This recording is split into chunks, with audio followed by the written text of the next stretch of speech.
Hello everybody and welcome back to some more GlitchCraft where I've been away for a bit of time as I explained in yesterday's video, but in the time that I was away, it seems someone paid us a little visit. As you can see, there's a little sign here saying had some spare clothes left, no cheating this time, which I assume is in reference to having the using my stuff in the crafting terminal. Whoever it was, and I'm suspecting one of two people now. I now suspect either Flame or Space. The reason is because I got a message on Skype when I came back from Space. So essentially, I'll get a little screenshot of that actually and put it on the screen, but it basically said it was Magby, not me. Magby obviously referring to Flame.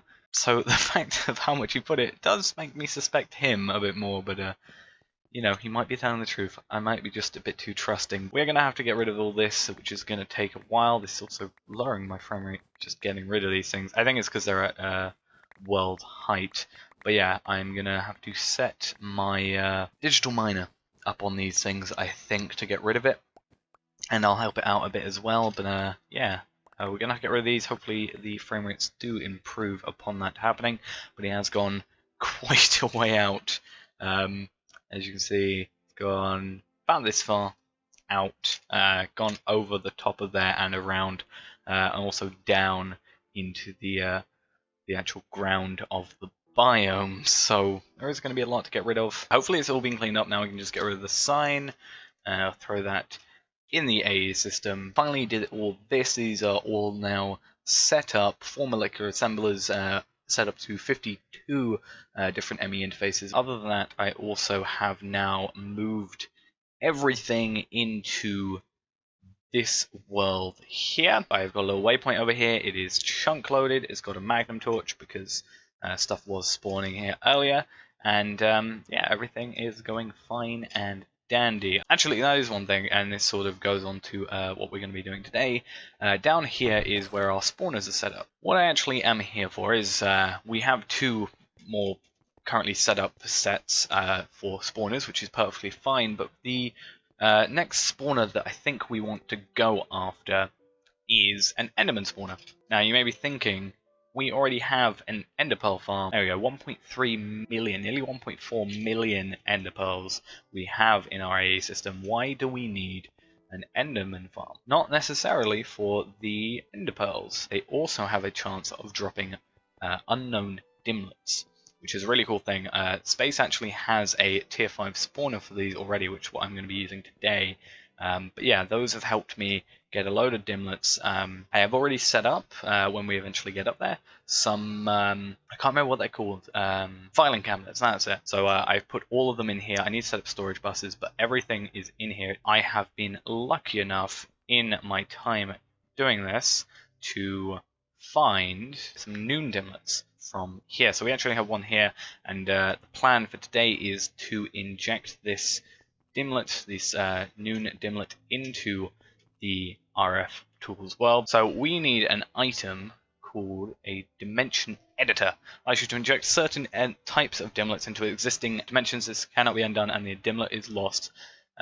So be careful. So this is going to get powered perfectly fine.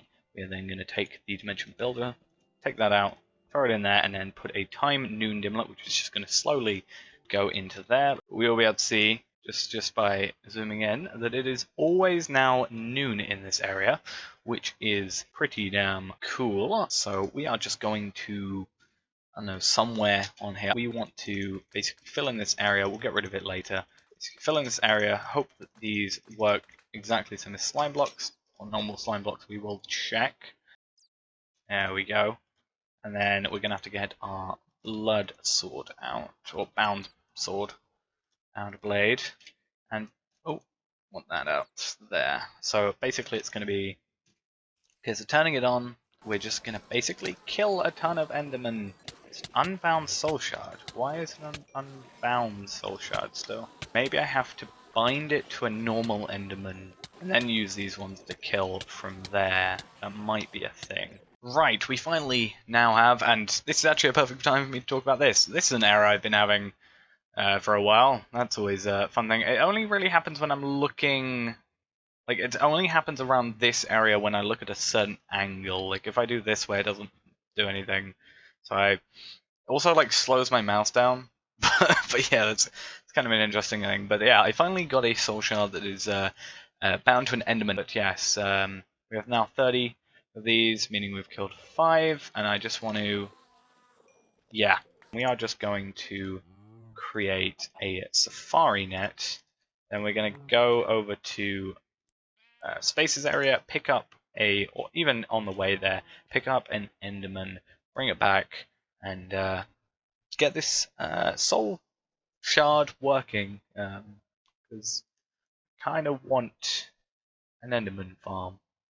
Right, so finally we have a tier 5 Enderman soul shard. I guess we can just throw the one piece of cobblestone there. We can have the lever on top. And then we have to have the piston, do that, redstone, we can have a random block for the moment, empty soul cage, and then we need to have the grinders back in position. I'm going to throw the soul shard in there, and place this dark class back, and everything should, hopefully, now run perfectly fine. So that's going to be it for today's episode, guys. Thanks for watching.